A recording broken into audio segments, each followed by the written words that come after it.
Okay, so Casey Kleindienst, mentor,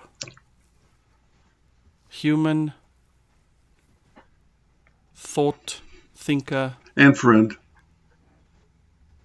friend. It's hard for me to see you as a friend. Definitely a friend. Doesn't feel equitable because I learn too much from you. Yeah, it's a two-way street. That's what friendship is. It's exchange. That's what we do. But I just feel like I learn the most profound things from you. So how do you learn from me? Well, because you're creative and you are original, and so there's not another you. And so if I want what you have, then you're the one I have to go to.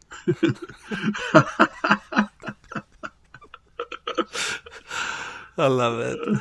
If I want what you have, then you're the one I have to go to. Yes. Wow. So we're recording and this whole thing has started. So I wanted to mention that you used to be my second boss in America, my second and my most favorite. I don't think I've had a better boss than you since then. Well, you didn't stay employed that long, so you didn't have the full range. You and I, It's not a bad thing.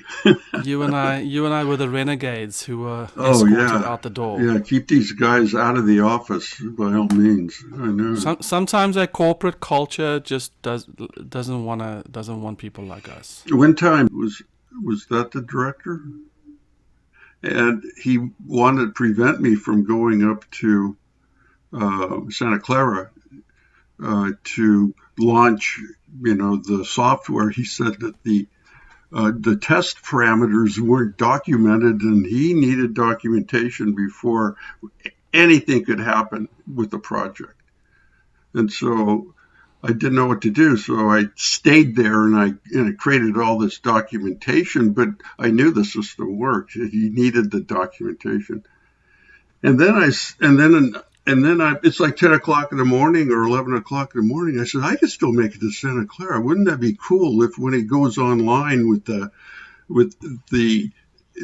at that time we had our own telecommunications setup, video and audio, conference room to conference room. I go, wouldn't that be cool if he saw me here this morning? And then when he logs in to look at the Santa Clara people, there I am.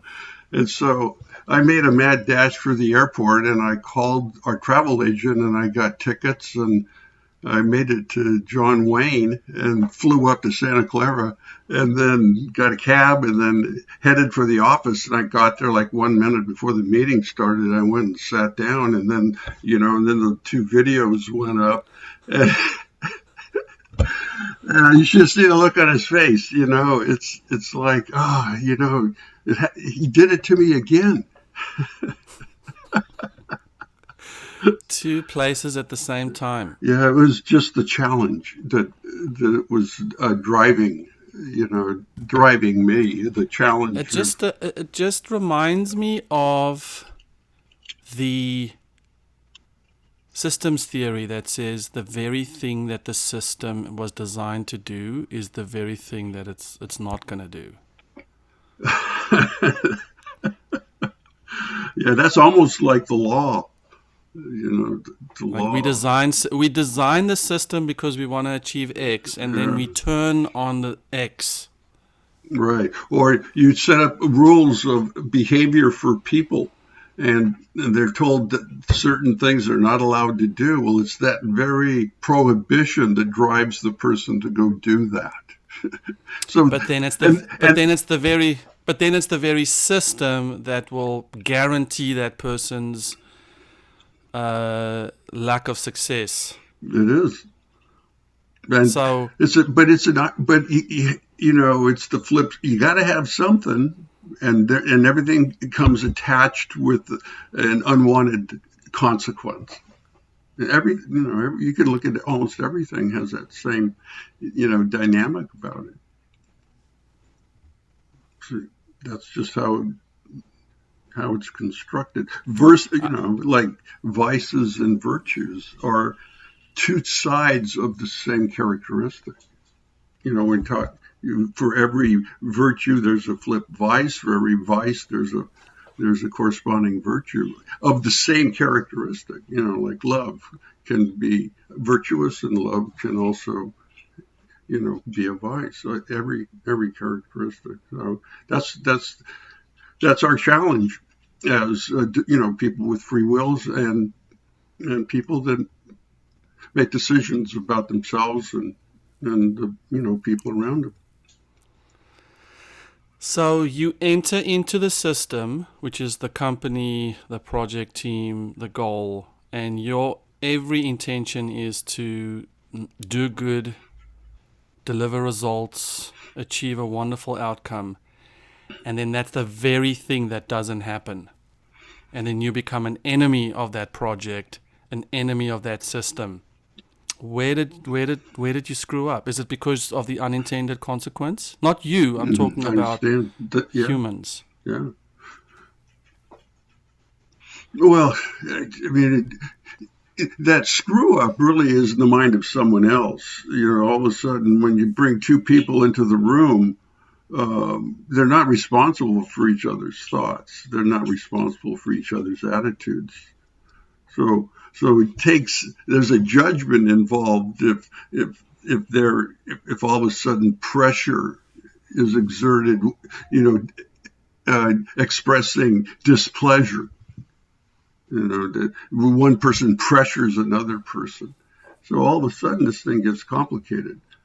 But left to yourself, no circumstance has any intrinsic value until your thinking process creates value. Like an avalanche. An avalanche has no intrinsic right or wrong. It's just snow roaring down the side of a mountain. Except if there's a village at the bottom or you're skiing on that slope, all of a sudden that circumstance now gets translated, and we either apply some beauty to it or we apply some fear to it, and so that's what we wrestle with. So how does that manifest then in projects that don't deliver on the goals that it was created for in the first place? I mean, if you're saying factually that you had performance metrics and they didn't meet the performance metric, like the system didn't work, well, something happened really early in the process. So the further you can go upstream to all the activities that were involved in that process being shaped, the closer you're going to come to the root cause. So and even before planning has to first come the vision before planning. So I might be dealing with the symptoms of a failing project because we're not delivering, there's disagreement on outcome and all that. You're saying one way to approach that is to go upstream, to kind of look at how to try and get as close as possible to when certain decisions were made that cause. Like I'm looking at the symptoms, but what happened maybe 6 months ago, where things kind of got off the rails. Yeah, you have to go as far upstream as possible because you can find intermediate causes, and you can apply a fix, but you're applying it in the wrong place. You've got to go as upstream as far as possible to find the instigator. And then if you fix that, then that relieves all of the other workarounds that are coming behind it. That sounds so true. Yeah, it's true. Because it's making me realize that the person or the thing that you think is it might point the finger to the least obvious issue. For instance, CEO wants their CTO to execute on plan A. Plan A is faltering. CEO makes an adjustment or turns up the pressure on something. The plan moves forward, falters even more. then you can the CTO. If you but if you did some analysis and you go further upstream and you kind of see, oh, hang on, there was a personality clash between the CEO, CTO, caused a whole series of decisions or corrections to be made. The CEO is now as culpable to the failure of the project as the CTO who got fired. Does that It sound takes a like mature person to do that, because incompetent managers just assign the blame where they discover the symptom. And I'm saying anybody could do that. I don't need a manager to do that. And anybody can just find something and blame the person that broke it.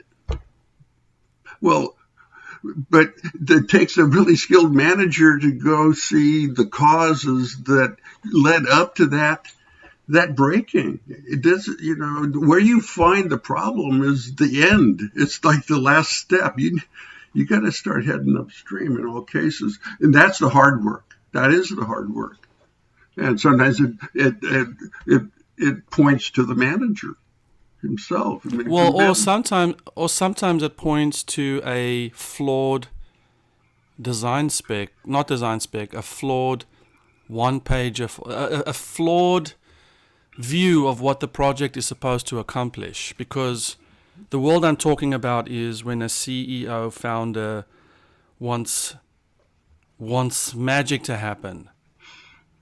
Let's upgrade the system from version 1 to version 7. Mm-hmm.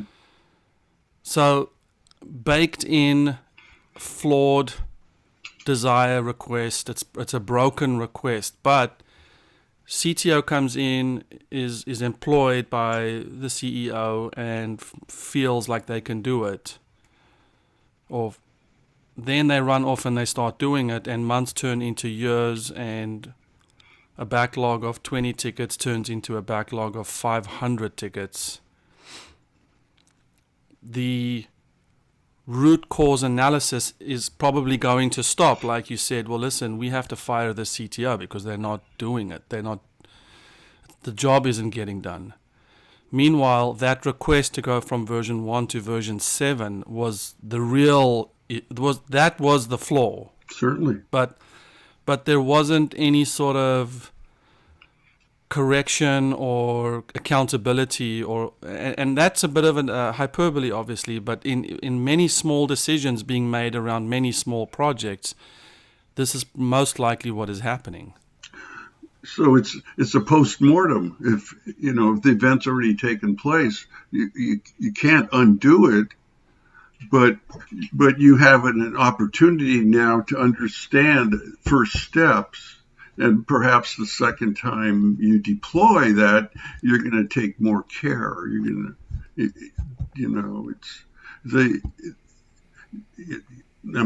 that's the learning opportunity. You're improving the process, whether it's a planning process or vision process or whatever the process is. A selection process. Expectations also. Sometimes it's the responsibility, well, not sometimes, always it's the responsibility of the one with knowledge to don't oversell anything. Well, not just not to oversell it, but to resist the naivete of the requester or the boss, right? Yeah, it boils down to saying, this is an unreasonable expectation, and why would I start nobody starts anything if they know the end result is a failure. The lowest person in the organization thinks the same way as the highest person. Well, the highest, at the highest level, the truth is a rare commodity, and desperation causes, want, desire, and they just want someone to say, yeah, we can do it, even though. Well, and I find that to be the challenge with many CTOs in their position, which is that we have to do X, and I mean, I know this isn't all CTOs. I'm just talking about the conundrum of the simplicity of a request that has this massive technical implication that maybe is unknown even to the CTO at the get-go, and then as that discovery process takes place, there is this incredibly difficult step that has to happen, which is the pushback or the feedback or the missed expectation that has to make its way back up to the CEO. Correct. Which can be contentious. Well, what's worse? Is it worse to just stay on the same track? It's bite the bullet. I think there's a responsibility that experts have, knowledge value workers, right? If I hire people that are smarter than me because they have skill sets I don't have. Well, I have an expectation that they also are going to warn me when my idea is no good, when it's not going to work, and then we have something that we can deal with. I don't want someone that doesn't use their good, solid judgment about going forward, because it's all about resource capability. Because we find a obstacle or a stumbling block doesn't mean we abandon the project. It just says the resources that we have are inadequate, and we can either scale down the expectation or we can go invest in more resources. You see, I've never seen a capable manager not want the truth, because you can deal with the consequence. My fear as a manager is I don't want someone, that knows or has a suspicion that the end result won't work itself out and goes off and does it anyway. It's like everybody, no one is, better stop there. It's always qualifying, generalizations. But, there's a difference between people that think and people that don't think. Mm. Well, I like the truth statement. I like the fact that we should go back to our stakeholders and say there is truth, and we have to do the due diligence around that in order to deliver on the project goals. And that is a daily occurrence to anybody that gets a paycheck. That very issue, and oftentimes, like what I used to do is I would take someone, I would just use 40 hours a week. I'll just say that's the capacity, the capability. I would give somebody 80 hours worth of work to do in a week. And there really was 80 hours worth of work, only I didn't know what the most important 40 was. So I just overload a person's, calendar and then wait for that person to come and say, this can't be done. That's the worst thing I've ever heard. and then I said... That's called chaos management. I said, are you saying hypothetically? You're absolutely right. This can't be done. You pick the 40 that we need to get done, and we'll put the other 40 hours on the back burner. That to me, I could not more fundamentally disagree with that style. I'm not saying it's a wise practice. It reminds me of old school manufacturing, where they would you have workstations in manufacturing, people making things, and the manager would bring all the material out of the warehouse and stick it in front of somebody's workstation. And it was piles of the stuff. And I said, why are you bringing all the material and overloading the workstation? He says, well, they'll work faster if they see that there's more to do. out, get this material I out of here. I I am thinking about I'm thinking about some scenarios where I have gone to development teams and I have knowingly asked them to do more than I know they can do. Uh-oh. I'm trying to figure out why I did that. Is it it's because I'm afraid that if I set the goal too low that they will work slower. No, probably you couldn't prioritize what they really needed to do, and so you gave them the whole enchilada, and they had to now pick what the most important things were. That's what I did. That was my motivation, is that I didn't know enough about the job that I was managing to make the decisions on where the priorities were. Because unlike manufacturing that has you can apply standards to how long it takes to do something. We work in an area where you can't apply those kinds of standards. You don't know how long it's going to take to do something. You have some estimations, but you're always you're never surprised when things take longer than you thought they would. And so And yet we continue to want to know when things will be done by. So is that internal pressure because you've promised a due date or a deadline, and so Well, I think that we live, and this is a little bit of this is a bit of a self-indulgent, I suppose, sort of thinking through this thing where our listeners might know the answers to all of this, but I think we have this fuzzy world of creativity, the tasks at hand, the problems we want to solve. These are all non-discrete things. You have to take thoughts and turn it into code and turn it into a testable thing.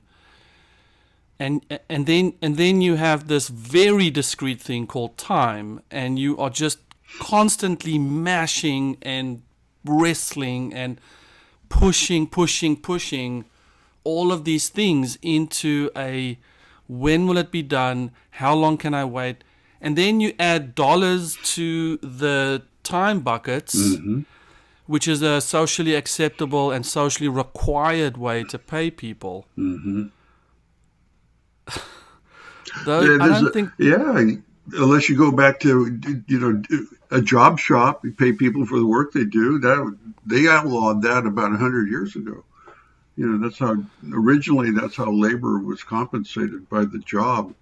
But if you hire someone, well, it's acceptable. You hire a contractor and they quote you what the job will cost, and then it's up to them to get it done in the amount of time that they estimated. If they overrun the time, it's on them. But which is the fixed cost estimation, which everyone says don't ever do that. Well, why do managers want to know how long it's going to take to do something? Well, because they have other events that are going to follow once that task is done. So and they're also writing checks. Well, for the salary, yeah. So what is the best way that I can reassure my manager that that everything is okay, that we're working hard, and that we have the company's best interest at heart, i.e. their paychecks, their checkbooks are, that we're good, that happens, that trust relationship happens in the first 100 days, and that's where the real reputation is honed. It's amazing that it's only 100 days, but in 100 days you're given free rein to show yourself, and the rule is basically, I accept any behavior in 100 days because you're not responsible for anything. You didn't cause anything to make it your problem. And in that there's this meshing that takes place between the individual and the organization, and once that's established, then more responsibility, or you'll be looked at as being part of the organization now. And you can't just say, "Well, I wasn't here then." You are. You're part of it. But how you manage those 100 days is going to probably stay with the individual through probably most of the career within the organization. And so we judge each other on history, on track record. So if you have a great track record and you have and you had a failure, so dust the guy off and keep going, because that's you've proven yourself. So if the batting average is 500, then maybe in baseball that's pretty good. I don't know about 500. I think you should probably have a higher batting average than 500 in business. 700 or 800 out of 1,000. So that is an interesting concept. So, like the 100 days, I am fascinated with the first 100 days because of what FDR did. Yeah. And I think that's where the 100-day concept came. I know in business there's the 90 days concept. But I do think it's interesting to say, in your first 100 days, there is no, you don't have any baggage. You're not responsible for what was done before your time. There's not enough time has gone by for you to have to give account for. I mean, as the days progress, you're starting to make promises that you have to keep. And now you're being judged on as you progress into the 100 days and past that. Well, now there's some decisions that you've made which the organization has afforded you in blind trust because of your reputation. But now the chickens come home to roost after those 100 days, because now you've implemented things that you can be judged by. Yeah. I don't know if metrics are applicable in all situations. So I'm not saying this is absolute, but whenever possible, metrics are helpful because they take the subjectivity out of it or push it over to the side. There's always going to be subjectivity. And there's just a little piece that's objective that says, this is some measurable results that we did. Even in your business, in any service, time is the most important metric. Time. So start time, ending time, cycle time, wait time, move time. And if you can apply time measurements to everything, you're going to clearly understand performance. You're going to clearly understand the health of your business, your activity. And time is this universal metric. It's better than eaches and it's better than dollars. It is because it doesn't rely on the nature of the process. And you don't even have to know the process if you understand its performance based on time. And so the way to start then is take the most important things and start tracking them relative to time. Because time is the unit. It doesn't go away. Time will be there tomorrow. Yeah, and it doesn't care what the nature of the work is. And here's what I know about time. If you crush time, even in project management, they call crashing the schedule. Crash in project management is a technical term. It means I took the critical path and I shortened it. When you crash the schedule, that's the most important thing there is in project management, is shorten the delivery time. It's more important than meeting the budget. Because projects have something waiting for them at the promised delivery date, and that's the stakeholders are waiting to take on the results of the project. So knowing that, you can apply that to any small process, large process, thinking process, creative process, and see how it performs based on time. And you can't just make decisions on single data points. So you're going to have to start looking at a connection of trends. And But there is this tremendous resistance in the software development space to give estimations of how long things will take. I can appreciate that. 3M, 3M, the materials company, 3M, the Post-it company. 3M, their competitive advantages was their innovation in materials that nobody else could match. And 3M then wanted to squeeze more profit out, and so they used Six Sigma as a way of managing research and development, creative thinking. And it failed. It couldn't do it because the creativity isn't necessarily linear. You can't you don't know when you're going to become creative. You have to give that space, and you budget for that. You set aside research money, and then that's where that money goes. It's like training. You don't necessarily get effectiveness out of all training, but you still do it because you need to message and you need to try to develop people. And so we spend money on training, and that isn't a dollar for dollar exchange. But research is for me it's what big companies do because it's just on the scale of it. But so when someone says you can't put a clock on me developing this, that's true. But even artists know how long it takes to paint a canvas.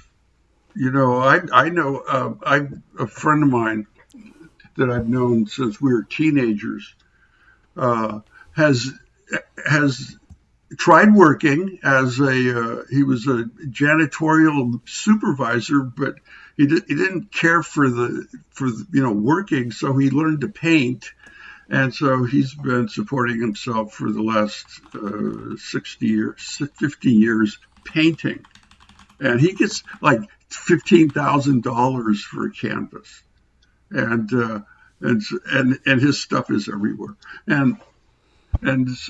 but he knows how long it takes to paint something, even though it's creative, and he doesn't necessarily. I feel like what you're saying, I can hear those words, but I feel like they don't apply to software development, because maybe the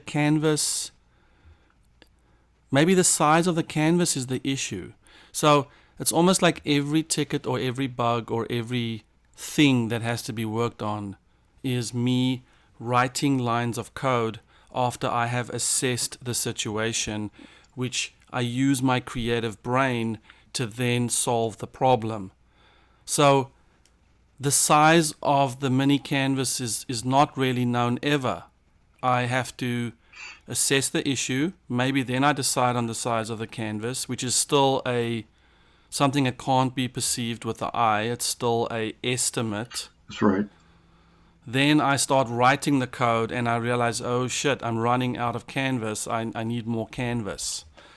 So it's like every single thing, every single ticket, every single task that we're giving to our developers is just, you just cannot estimate, and yet there's this constant drive for when will it be done? Why isn't it done yet? How do we get it done? It begs the question: does the developer actually get done? And could he have worked on it longer? Because it's like when does the artist know that was the last brushstroke? It's never done. Yeah. And also depending on the pressure, you might compromise on your solution. Why don't you do this? Why don't you just go at it? Instead of fighting this, go with this and say, you got 18 hours. Give me the best you can do in 18 hours. After 18 hours, you're done. Now give me the product. Knowing that 18 hours is way more No, than then you. make it 9. Make it 2. Whatever you think.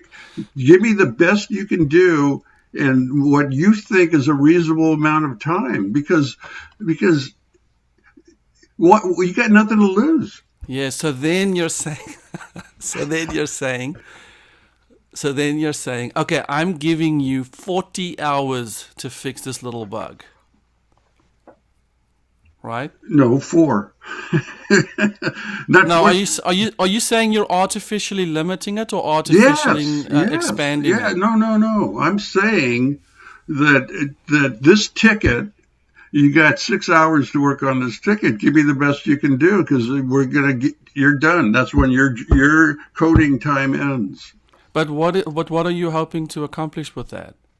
To find out how long it really takes. Because here's the thing. Nobody knows where the last brush stroke is, so you're going to define it. You're going to see. You tell this artist, okay, I want you to paint something for me, but I only want 1,000 brush strokes. After 1,000, I don't want any more. So give me your best, because you because you can, because you can, you have every right to do that.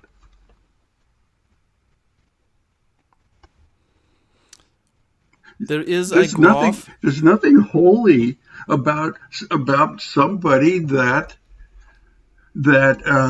is creating art when you need, a house painted. I don't want a mural. I want my house painted. And so you got 6 hours. But I gave you a mural, and you're like, no, no, no. Yeah, no, no, I no, no. wanted. There is no art. Listen, there is no art.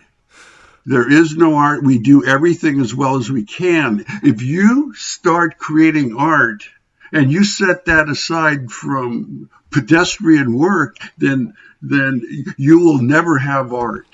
Okay, but this is where I think the correlation is made, which I think is the incorrect one, which is correlating software development projects to construction projects, when really you should You have correlate to. them to gardening projects. You could do that. You could correlate it to gardening projects. What I'm saying is that person that is that person, you can determine whether that person is capable or not by watching him when he's not coding. That means that if he's going to reveal himself on how he codes by all the things he does when he's not coding. How he does everything How he is does how, one thing is how he does everything. or how And and she. and that's what I mean about there is no art. We do everything we can. An artist doesn't become creative in front of the canvas and then he's not an artist after that. He, he's an artist because he that's in his mind all the time. And that's a hard thing to learn. That's a hard thing to understand because we think that we step up to something and all of a sudden we can change who we are into this some skill. Well, it doesn't work that way. So because what you want to do is you want to really assess your people. You want to Well, assess but their there is, capability. yes, but there is the two competing forces, which is we want our teams to build amazing software that will last into customer satisfaction, no bugs, high quality, versus the tell me when it's going to be done. You have those are mutually exclusive. Why Because do, I'm saying, hey, you want this to be high quality. Let's sit back, let's get some armchairs, let's get some laptops, let's get some foot massages, and let's build the best damn code we can so that it will will pass any quality assurance test and customers will be overjoyed, which obviously is unrealistic. Plus the business mechanism, which is for every hour that passes, I am paying you a paycheck that's got to be converted into a revenue stream.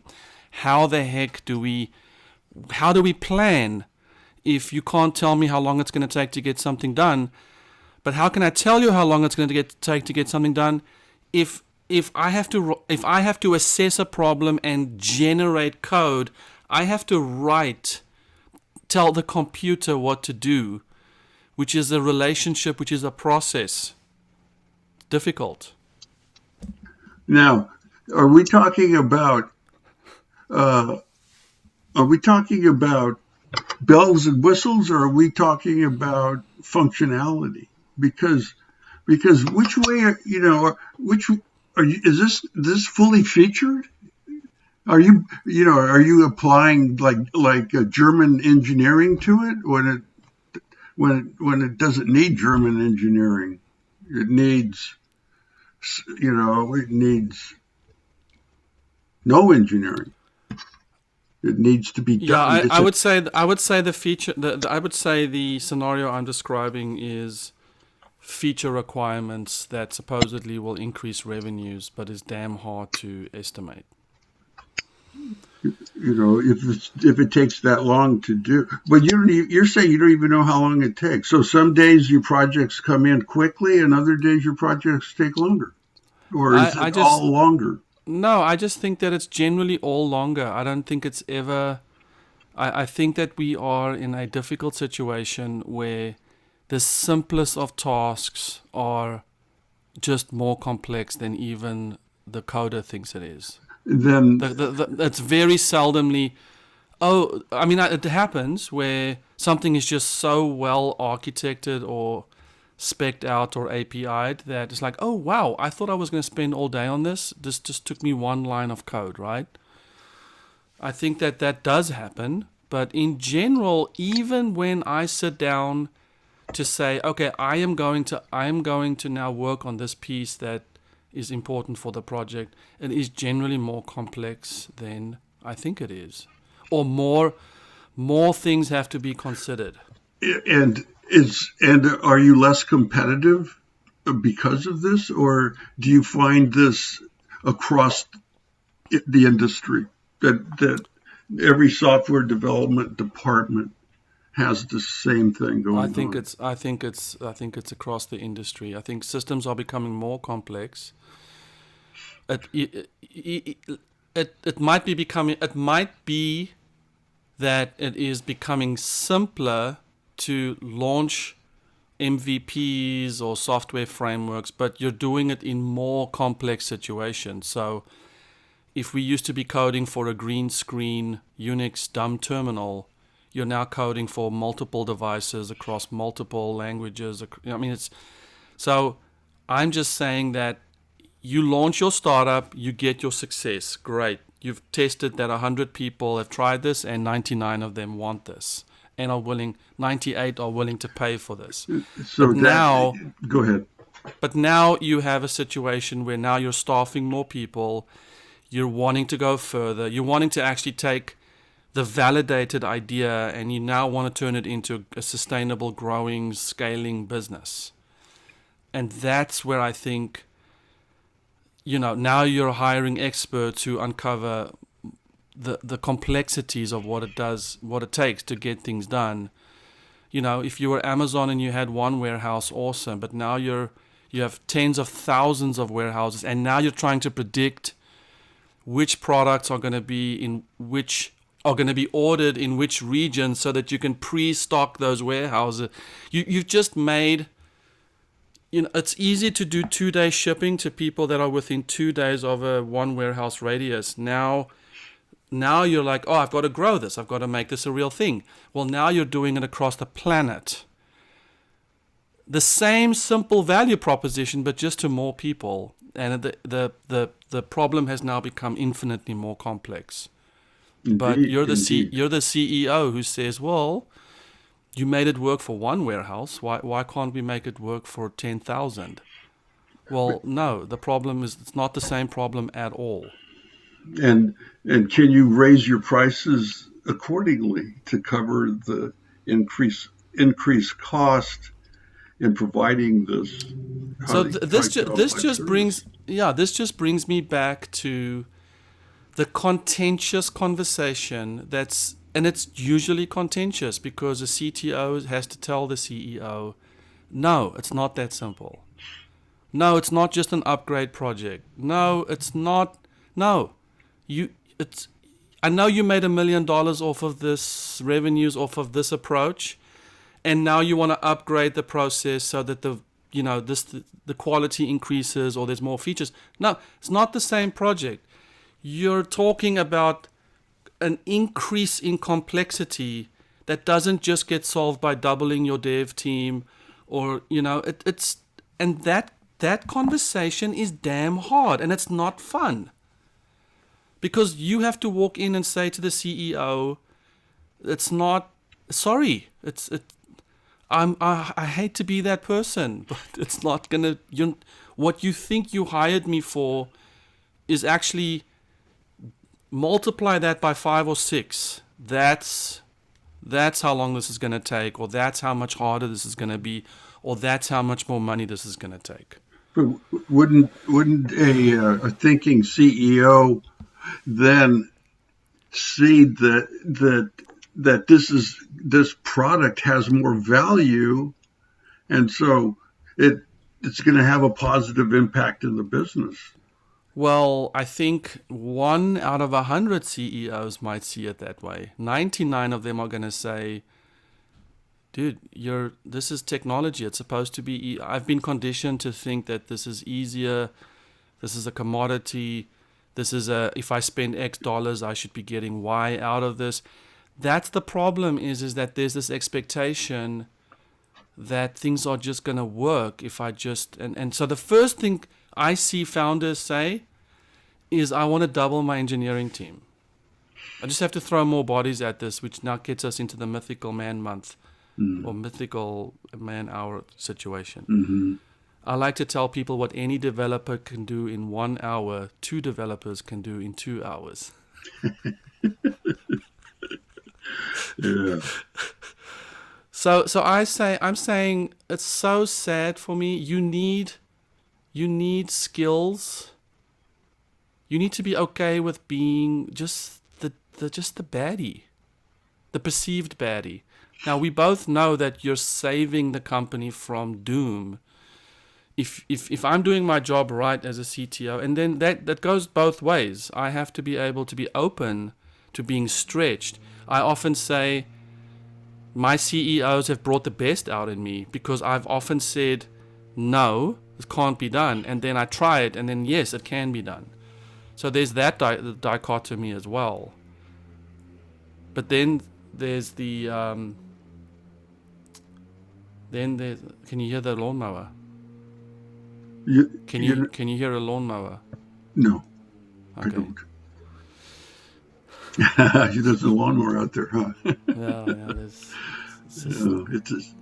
So I'm saying it's not great to have to resist the CEOs or the stakeholders push for time and delivery when the complexity makes it almost impossible to give you that time. So where did they get the idea that that's possible? If you've never been able, or any CTO's never been able to demonstrate it, and when he quotes a time, that's how long it takes. Where's the CEO coming up with what the standard is? That's why I think it's because time is the only truth in the universe. Time is the only thing that we know we're going to have. And then therefore you build this whole cost structure on top of it because that's the only thing that I can use to predict. I know that tomorrow is going to be Thursday. I know nothing in the universe can stop that unless the universe stops it, with destroying the planet. Right. So that's the only this is the only 100% predictor, right? So now I build cost structure on it where I say, okay, I'm going to pay you $50 an hour to work for me, because I know that if you work 8 hours, I owe you $400. So that's perfect.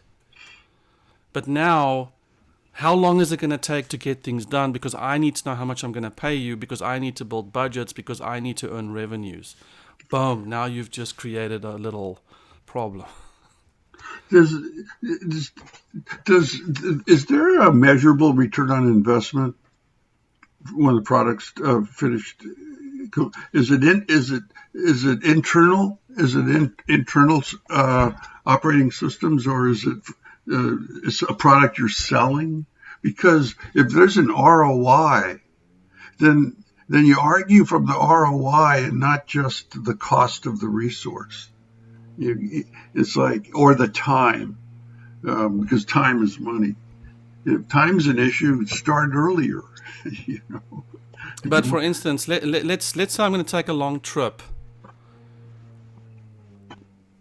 I'm going to drive from here, from the west coast to the east coast, and my wife says to me, "Well, how long is it going to take for us to get ready to go?" I'm like, "Well, I can go now. Let's just get in the car right now." Okay, well, now we didn't pack. She's like, no, hang on. We need to pack. We need to call a few people. Okay, it's going to take about a day for us to prepare to go. Great. We jump in the car after a day and off we go. We drive. Well, I didn't take the time to ask, well, do I need to look at my tires? Do I need to look at a couple maintenance issues on my vehicle? You know, so now what's the ROI on the investment that I said to Kath, actually, you know what, it's going to take a week before we can go, because I need to take my vehicle to the shop to get it checked out.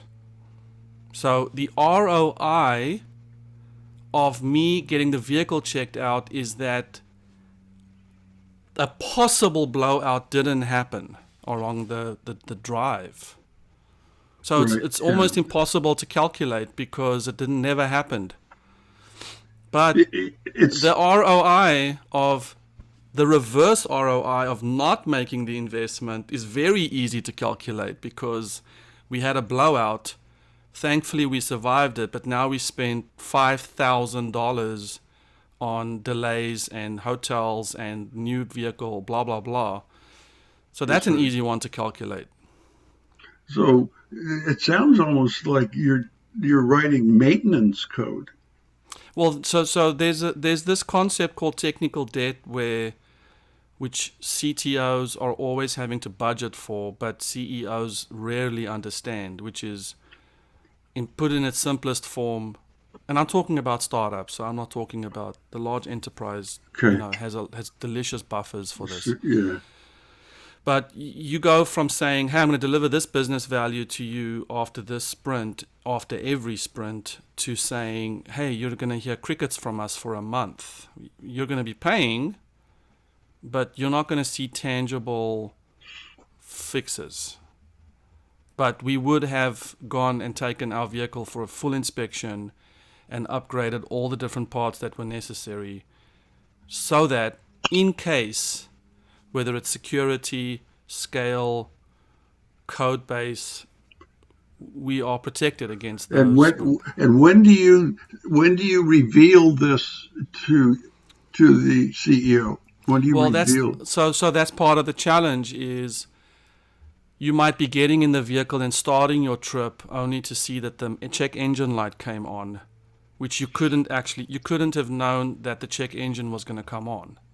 No, those are unpredictable, right?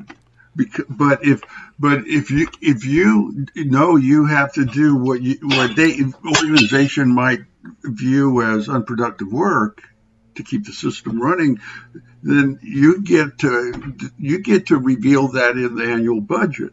So I think that's where the expertise comes in, the expertise of the CTO, the experience of the software development team.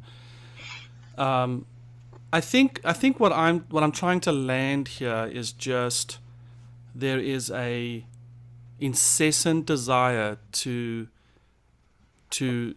there's an incessant desire from stakeholders, founders, CEOs who started the company with their own raised money or their own piggy banks to know from CTO types or their development teams how long it's going to take to get something done so that they can do their projected cost, so that they can understand when they're going to get their ROIs.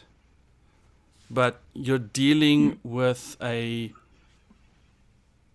building blocks that are just not bricks and cement. We're still shaping the bricks, and we're still deciding what to make the bricks out of. So that's just sad for me in a way, and it just makes, I think, the CTO's job that much harder, especially if you have a CTO, which the most of them have just sort of worked their ways up through the ranks of being software developers who were all too happy to close out tickets, build,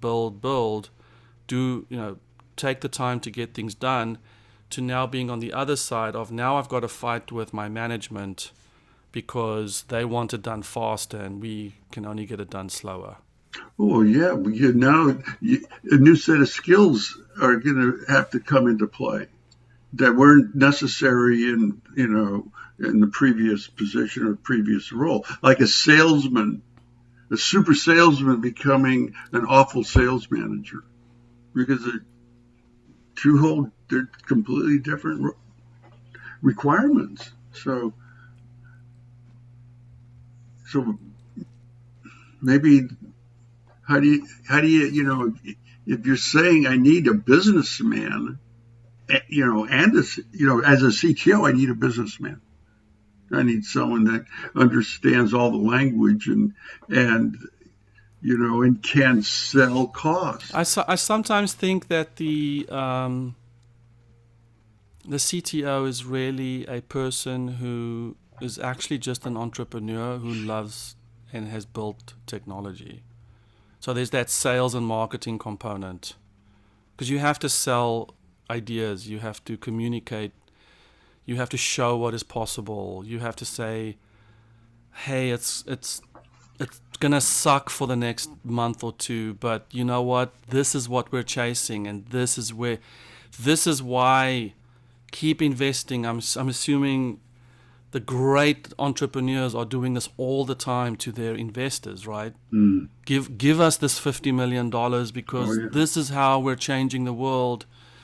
And with CTOs, it's the same thing. You have to be able to you got to be able to show the vision.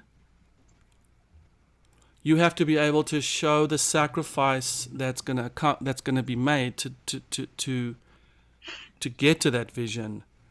And then you're going to have to translate that into actionable, week-to-week, measurable Well, that's a tall activities. order. Yeah, that requires a lot of skill. That's not that would satisfy me.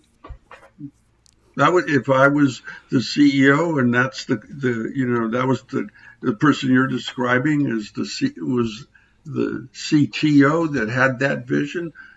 That's who I want. I want someone that can make my business better. That means they understand the business and they are speaking, bringing that software and that business requirement together. I go, that's the package. It's just I suppose it's growing or developing a little thicker skin and realizing ultimately that if you deliver the truth, then it's the best that the stakeholder can expect. What a brilliant tie back to the truth. It's the truth. Yeah, I mean that's and what causes agreement is conviction. Sales. The reason salesmen are successful because they have the conviction of what they're selling. The conviction, because that's what translates, and the price disappears. The cost disappears. A friend of mine once said it's the transferring of enthusiasm. Yes, and so in in telling the story of the value to the business is the conviction that this is really good for our business. And you want this, regardless of how long it takes. And I then, but then you can't. But you can't have an attitude where your shop, is just one big rubber room, and you guys just kick back and you go play ping pong when you no. want to. Yes. Well, the way you're characterizing it right now is part of the problem, because that's where you go to in your head. Is you as the founder will think, well, what am I paying these guys to do? Well, that's right. You got to have serious workers. But I think, just as I'm riffing with you on this, I think the root of the evil in what we're trying to uncover here is the fear of saying I don't know. The truth. Oh, The truth is, yeah, hey CEO, I don't know what it's going to take. yeah. You gotta be able to And make all of a sudden, something that was unacceptable throughout your whole career, something that you were paid to know, is now something that you don't know. And now, because your identity is wrapped up in always knowing, you now all of a sudden have to be truthful and say, I actually don't know yet. You want to know how long this is going to take? I don't know. I do not know. And then you have to have that self-esteem. That has to be an answer, because it's the truth. So any length of time is okay. No, any length of time is not okay, but I just think that how comfortable are C-suite executives with saying, I don't know? I feel like that is the forbidden Oh, answer. nobody's comfortable with I don't know. As soon as you get into any kind of leadership decision making role, people come to you and they want to ask questions because you're a decision maker. And So if the CEO says to you, how long is it going to take? Is I don't know an acceptable answer? no, hell no. But it's the truth. Well, no, it's not the truth. It's a starting point, but you do actually have some estimate of how long it's going to take. Otherwise, You're saying it's not the truth? I'm saying an estimate is the truth. It's what you estimate it to be. You can't be a blank slate. That you don't get off on that. This is where the CTO could be perceived as a douche, which what is because what which is a is gooch? which is I don't know.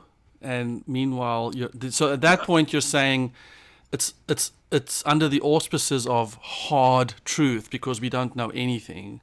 But you're saying at that point, being a C-suite leadership asks you then to you have to put your neck out on something. Well, listen. This is all. This is all. This is strategic. Think of the difficulty in strategic planning. And this is what the CEO has to do. CEO's got to look 5 years out and see something that doesn't exist, convince an organization of what it's going to be, and then move them in that direction and hit that mark 5 years later. So that's his role. So how can he look at a CTO and say that that the CTO can't forecast, the CTO can't see out there? He has to. You, you you've got to be able to vision a planning horizon that covers anything you want to do. You've got to be able to see that far, otherwise you don't hold the job, because that's a requirement. So the I don't know is not truthful, because in the back of your mind you probably do know, but it's that. So then does it move then to the fear of commitment and risk aversion? No, it's just saying this is the estimate, this is the forecast. Everybody operates that way. And then when they find out that they're wrong or they navigate incorrectly, then they take corrective action. I mean, they monitor, CEO's looking 5 years out. He says, I'm going to take the organization in these markets with these products. None of it exists, right? But he sees it. And then moving forward, he doesn't wait 5 years to see if he hit the target or not. He sets up milestones along the way, and he goes, where are we? The target's fixed, but he's going off a different direction, but he catches it in Q2 of the first year. 6 months goes by, and they see where they are, and they're starting to drift away from, B. He needs to go A to B, and so they make a correction. This is basic management responsibility. So you have to know. I have an intrinsic fear that people listening to this podcast are going to be like, Etienne, why? These are things you should know. What is your problem? No, who knows this stuff? you gotta be in it to know it. If you've never done it, if you've never jumped off the cliff, then you got to jump off the cliff at least once, and then you'll know what it's like to land. But you've been around the block a few times. This is what you're made for. You've got the vision, and you have a obligation to tell your programmers how much time you're going to give them to get the job done. Because I don't want this taking 18 months. You understand? Tell me now, because I'm going to get someone else. I'm going to get 18 people.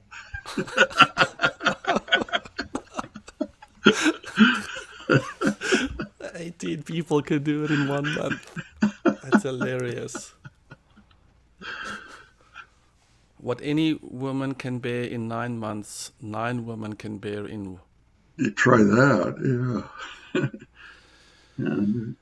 No, that's interesting, Casey. I'm just sort of aware of the challenge in communicating and meeting business goals through implementing technology and corralling the people that do that, and then facing unknown obstacles or surprise obstacles along the way, and then communicating that, and then mitigating for that delay, and then having that be a daily conversation that sounds like a broken record and demoralizes everybody. Well, as long as you don't lose control of the helm, it's okay. I don't know that daily conversations are healthy. I think periodic conversations are okay, but keep something on a 3x5 card someplace, right? Manage expectations. That's a imperative. It's a command. Manage everyone's expectations. So if you know that this is farther than they want, then you gotta manage their expectation and make sure that you never part with somebody, and then you guys aren't aligned on what's going on. Because, like I said, I can always take bad news if I'm told what's going on. Then I don't. Then I can deal with that. It's when I don't know, and someone else does, and they didn't bother letting me know, and they went off and they didn't achieve the goal. I go, well, that's not how I want to work. So on the 3x5 card, is that an app or is that a literal piece of paper? Yeah, I would say I shifted away from the 3x5 Post-its, and I have a little app on my. Okay, but hang on. So you said write on there, manage expectations. Manage expectations. And then what do I write? Is that just all I write? Okay, now can you help me just so that I can make sure we aren't making the wrong assumptions? What is the act of managing expectations? Literally, what am I doing? That means that you're going to communicate in such a way to the other party on what's going to happen to the best of your knowledge. So you're not, again, it's this alignment between what you know because you're closer to it and what the other person doesn't know. And if you leave that other person with some expectation of what's going to happen and it ain't going to happen, he doesn't want to find out later Okay, on down the road. so is it safe to say that a good first step in managing expectations is finding out what the other person knows or does not know? Well, that's always the case. Know who your audience is, right? Know how they process, know how they communicate, how they like to communicate. So you could say, what do they know, and therefore what do they expect? What is the expectation, right? Well, Hey, sure, because you said we both agreed that there's great benefit in bringing on fixing a ticket or making an improvement. There's benefit, and so we sell that benefit, but but we have to be realistic about the exact value and then kind of the exact cost and the exact time. Now we don't have all that information, but the deeper you go into it, you then start to see progress and you can determine whether you're going to have to make some alterations and extend the time or take some shortcuts, compress the time. When you do that, and it's different than what you've left your stakeholder with, you got to go back to the stakeholder and say, "Look, I want to bring you up to date here. This is what's going on. We so managing. discovered something, and it's going to Okay, push the timeline out." so managing expectations is not making promises. I don't know anybody that makes promises. So if I say, what is your expectation? And they say, well, our expectation is that the new version will be launched in 2 months. Well, I Uh, think in the proposal I think in the proposal you're setting out as much information as you have, right?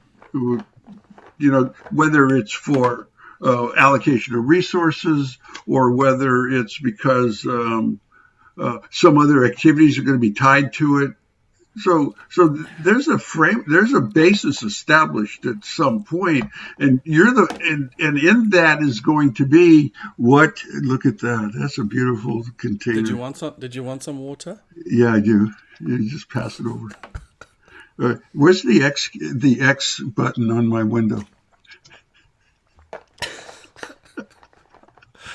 So so you're setting up the expectation. Now, if you want to get validation, I mean, you can do that, but but it's like you got to read the other person if they're understanding what you're saying. So, but you can validate that. So, do you understand? Mm, Do you yeah. understand that this is going to take 18 months, or it's going to take Oh, 18 weeks, or yeah. 18 hours? But you're setting it up, and then when you part, they don't hear from you until the next time, whatever that frequency is. And if something changes in the project, you got to let them know as soon as possible because because that it's gonna that's better than daily daily visits on how are you done yet? Are you through? Mm, You don't want that. You want to be the interrupter. You don't want the stakeholder, the CEO, to be the interrupter. You go mm, interrupt them when there's a change. And if you establish that as how you operate, they don't have to come and see you every day. mm. You don't want them seeing you every day. That's So, so I think this again ties into the truth where um, if you've learned about the expectation they have, you marry that with all your data and all your expertise. You then manage that by saying, you think it's going to take 2 months. I'm thinking more like 4 months. That's right. Then, as you deal with the fallout from that conversation, then when the idea is not that when 3.5 months come, you're like, oh, hang on, I need 2 more months. It's more like the minute you learn from the data that comes back, you're like, hang on, this whole hornet's nest was uncovered. This is definitely going to add another 6 weeks to the project. Now it's going to take 5.5 months. Yeah, And you now go you're and you managing that expectation. and you go initiate that. Yeah, you don't wait. Initiation. Yeah, yeah, and it doesn't mean you drop everything and you run. I mean, maybe you're gonna have maybe there's already an appointment set up. Maybe it's going to be 2 days from now. Well, Yeah, okay, you yeah. can use that, but so you don't look like your hair's on fire. You want to come in there fairly calm and assured, so that you don't go in there apologizing for anything. You don't make excuses. You deal with it in an objective way, and and and then um, be ready for questions. Right? When did you find out? What was the event or issue that came up that caused you to extend the line on this? You have to have something reasonable to talk about in that, and or maybe I don't know how I keep thinking of project management as the same thing, like when Six Flags decides to build a new thrill ride at one of their theme parks, Six Flags Magic Mountain. And so they're gonna market this and promote this new thrill ride far in advance of opening day, and so they have to excavate the ground to build a foundation that might go 100 feet deep. Well, they take core samples and they got geologists and they got maps. They don't know what's under the ground until they start putting shovels in and they start going in, and then they find out what it really is. So, so this is how business works, and your business works the same way. But it doesn't stop them from setting schedules and knowing what the limits are, what the parameters are. I can't imagine launching any job without having an end date established. That's why I said early on, I said, tell them how much time they have. If you don't, it will go on and on and on and on. And if you do, then you now have something that everyone knows what the expectation is. And maybe, maybe they don't meet it, but maybe they get a lot closer to it than if they didn't have anything at all, because they're, picking their nose. That's what's going on.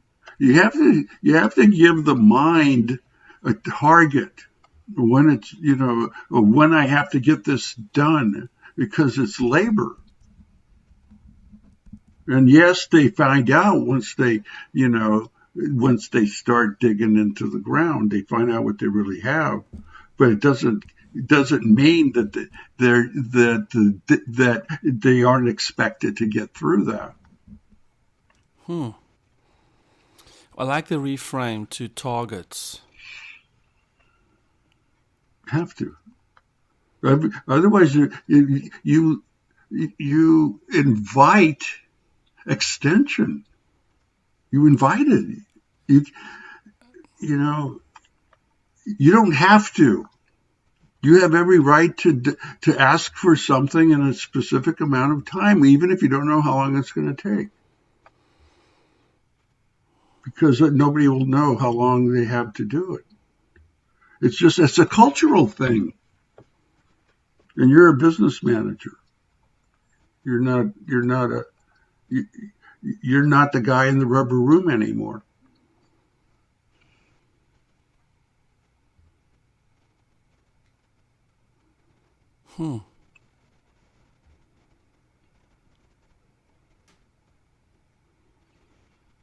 There is such a resistance to this thinking from Well, software developers. that's your world. That's where you came. You're the creator. You know that there's no way to corral this thing. And I'm saying, but you're a businessman also, and you're paying them a salary. And if it takes them longer, you're paying them more. So Well, you have a right to tell them how much time you're going to give them. well, and I think the idea that you're adding a constraint. I mean, the first argument would be that it's arbitrary, but You're you're going to adding. estimate it. You got to estimate it. Well, again, people tend to say, well, it's an arbitrary estimation because it's impossible to know. So what? Let's find out how far you get. Start No, the but clock. I think what I'm loving about this is the time sets an expectation that can be managed. If there is no time, there's just an expectation of completion. Well, then when is anything complete? Yeah, but that's the first question, right?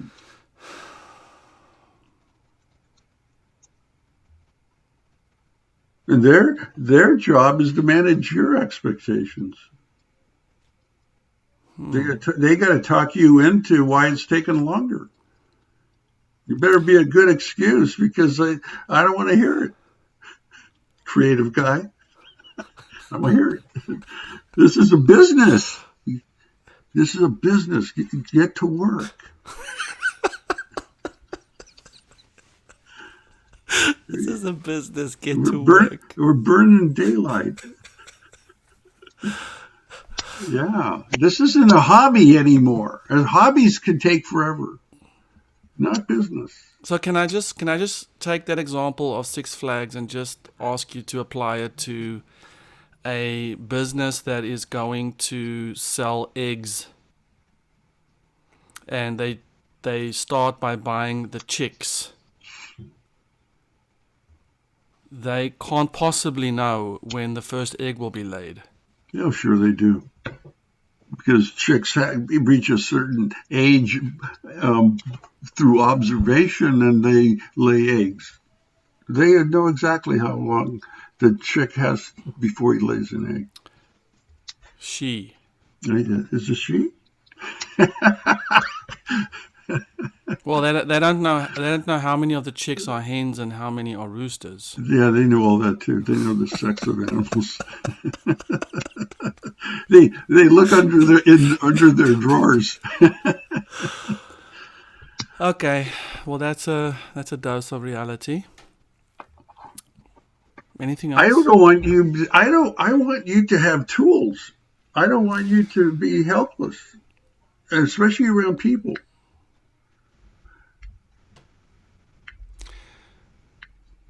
Yes, I think I think it's a challenge. I think it's a challenge of where the expertise lies, and even in the technical space, as we talked about hiring people that are smarter than you. How do you hire people who are smarter than you but don't give your power away? You have no power. There's no. There's a. It's a. Your power is in the power of your thinking. Nobody can take your thinking away. That's where your power is. If you don't feel you have any power, that means your mind is telling you that you don't have any power. If you want power, power cannot be given. Power has to be taken. So anytime you feel you don't have enough power, go grab some because nobody can give it to you, and they can't take it away from you either. So don't worry about power. That's in your head. So if I have a subject matter expert who tells me it's going to take 3 months to accomplish something, I can't just say to them it's going to take 2 months. They are the subject matter experts.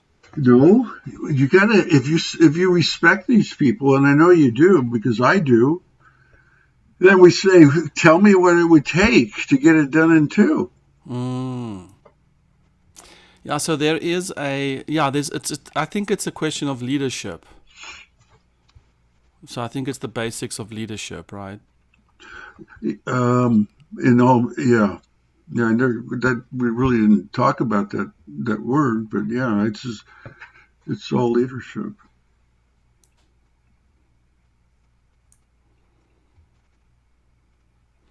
Instead of saying, "Hey team, how long is it going to take for us to get this done?" we say, "Hey team, I what would want, it take to get it done in this time?" yeah, what's it? Yeah, I want this done in I like these that. days. What how do we get there? I don't know. When I'm with you, I just feel like I don't know anything. But you see how, Can but you friendship see how exist in that paradigm? but but you see how it doesn't just reveal itself. Some work is involved in sticking and sticking and sticking to the problem, and and and and who knows, what the solution is. I could have not in the first minute have said what I said in the 90th minute. I it just Yeah, it's an it's a, excavation. And also the reveal doesn't come in the first minute. It takes this kind of process to get to maybe what is going on. yeah, because it's a lot of doors close. It's like, no, that doesn't work, that doesn't work, that doesn't work. And and you know it, it's just kind of this idea back and forth. But um, but I've confronted the same kinds of things you're talking about, except in a different medium, different settings, different technologies. But that's that can be said about a lot. Although there's nothing similar to coding, not accounting and accounting. But there's research and development, probably, art to some, maybe art to some degree. Although there you have conventions, you have coding conventions and coding rules, but it's the complexity is mind-boggling. It's and I know just by sitting in these CTO meetings on Wednesday morning, I start to see what I've never seen before, Isn't that crazy? I mean, that's and why, and the things that they're talking about now didn't exist 6 months ago yeah, or 12 yeah, months ago, and probably won't exist in this form 2 years from now. and it's dwarfing technology leaders. Absolutely, and Yeah, the world that seven CTOs, the technology world that seven CTOs was birthed in, doesn't really exist today. There's yeah, just you don't oh do yeah, things. I mean, yes, Google and Amazon still exist, but that's about it. They've all come up with new services.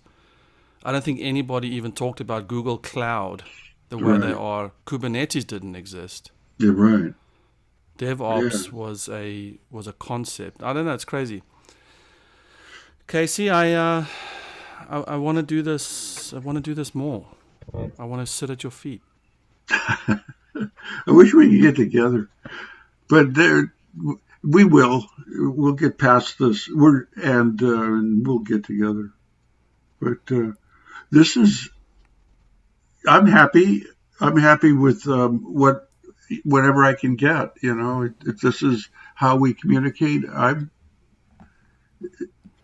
happy. What do you feel is your biggest takeaway from this conversation? Hmm. Yours personally. I don't know. Here, I mean, I had those guys coming to my office every day, and it reminded me of the leaders, how incompetent they are, CEOs. And I had the same kind of thing. I had surprises all the time, surprises.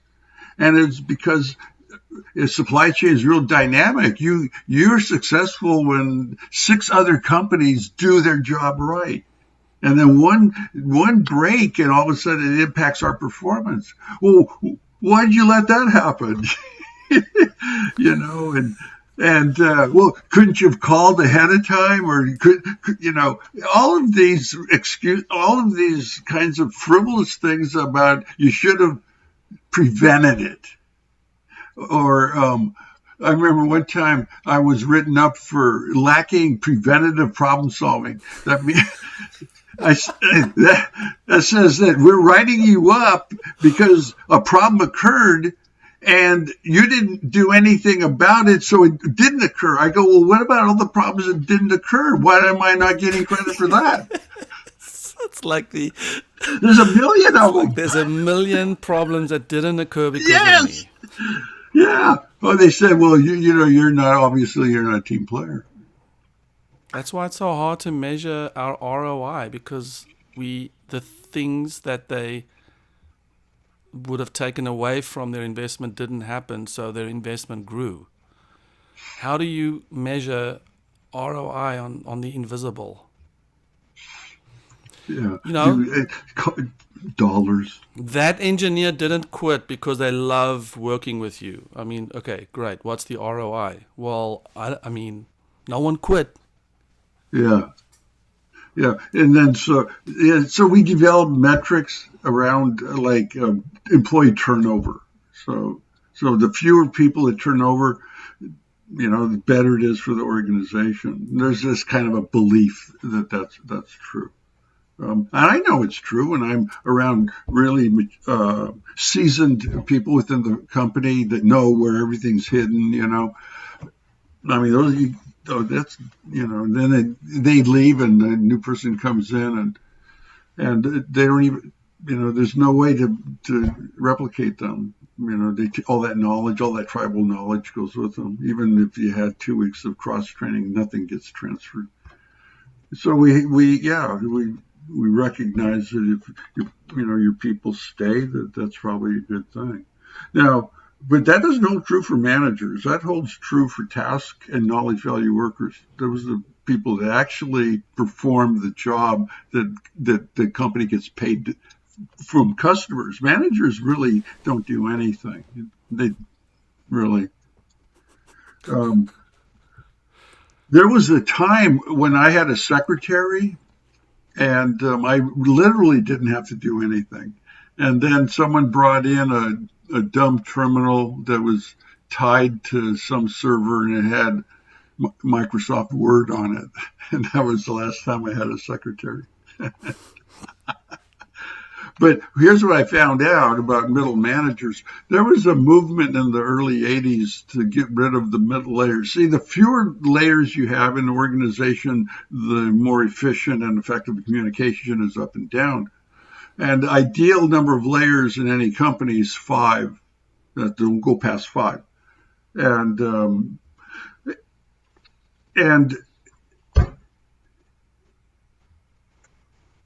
And I don't know where I was going with that, but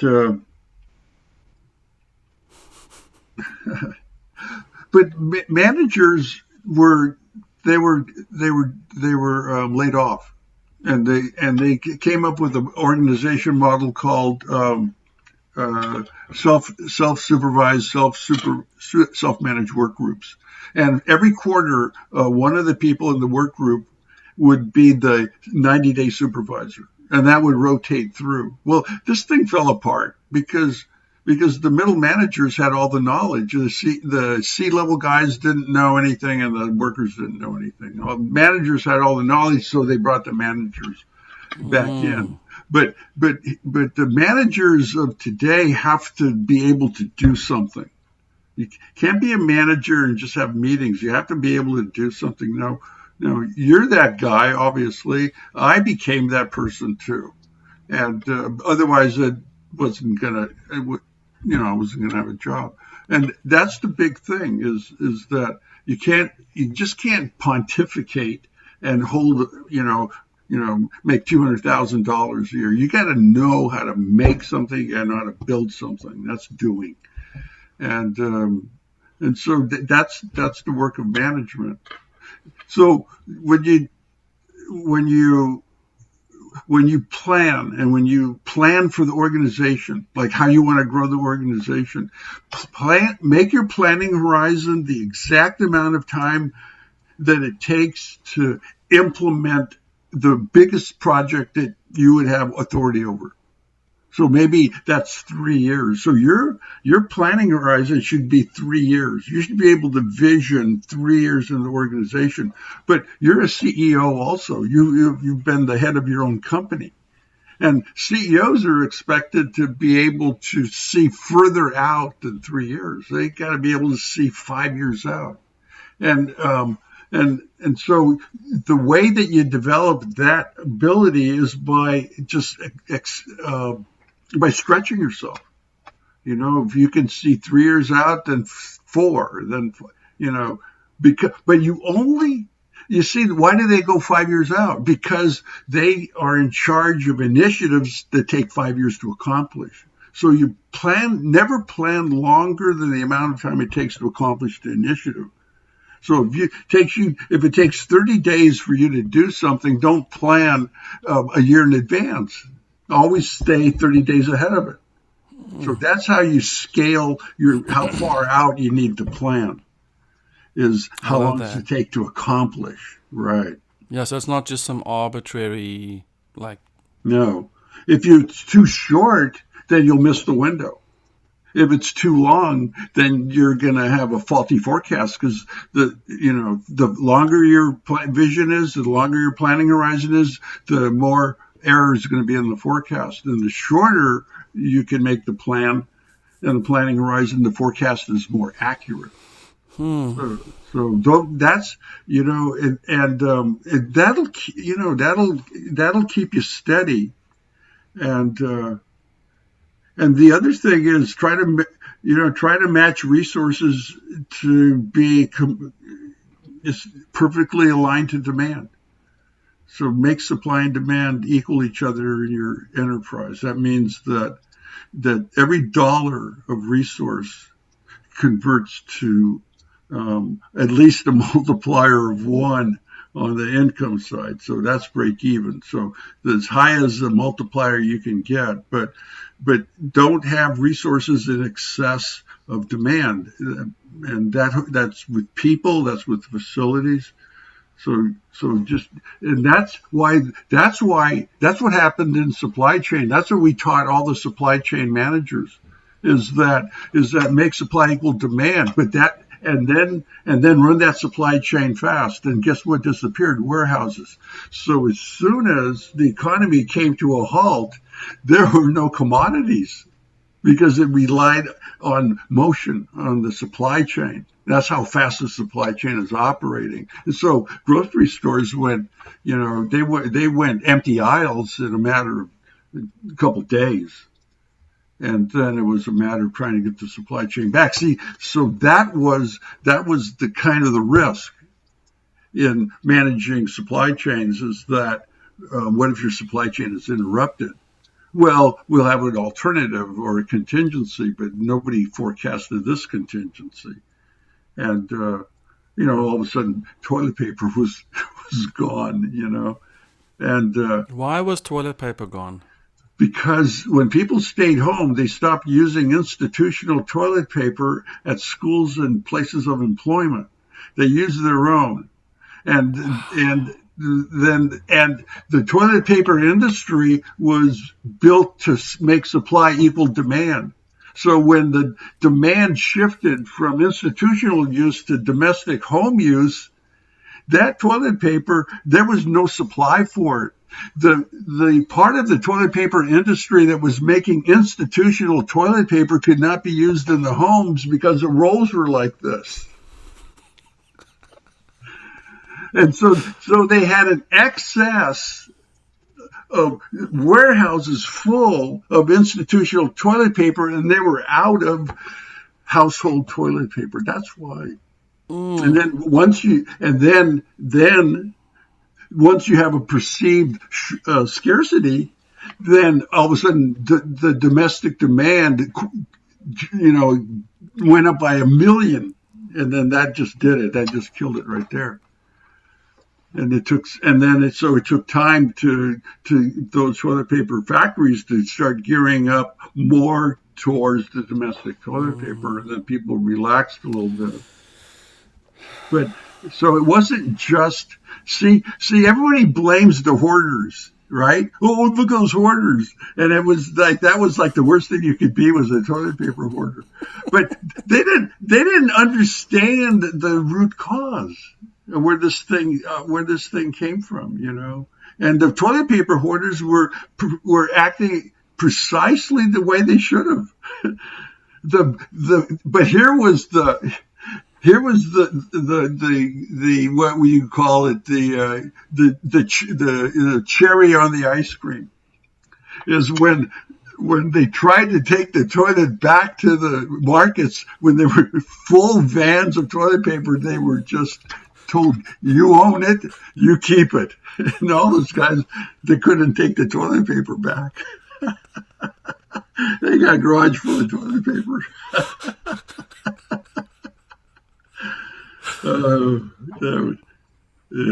That is crazy. Yeah, it's crazy. I mean, what this must have done to the grocery store supply chain must have been off the charts. Yeah. It dried them out. Yeah. I did not consider the fact that people were at home more, therefore they needed more toilet paper. That's crazy. Humans, yeah. I heard a theory that the toilet paper crisis was due to, in all the Hollywood movies, when there's a zombie apocalypse, people go purchase toilet paper. I don't know. I never saw that in a zombie I don't movie. get that. No.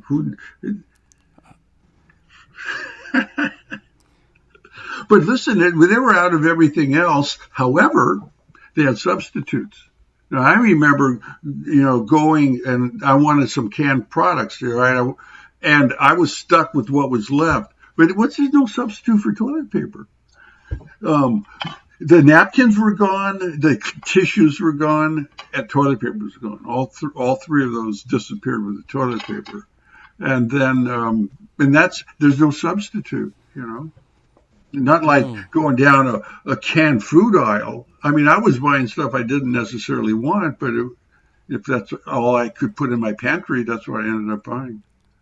Yeah, but because with food had substitutes. Yes, food, and even hygienic wipes, you could make your own by alcohol and. Yeah, but meat disappeared. It was really hard to get beef. And but pork was there. No matter, I don't know. It's a funny society. I didn't realize how beef centric this country is, because I had no problem buying pork, because Gladys and I we eat ribs, we eat chops, we eat all kinds of pork, we eat bacon, and we didn't think twice about it, So we're going to eat pork more because all the hoarders took the beef. But, if I look in the stores now, and they're always out of something, but there's substitutes. So the supply chain isn't fixed yet. But there's enough there that I you don't have that, I'll take someone else. I don't care. But it's there's the warehousing. There's no warehousing anymore. There's no warehousing. These grocers don't have like warehouses.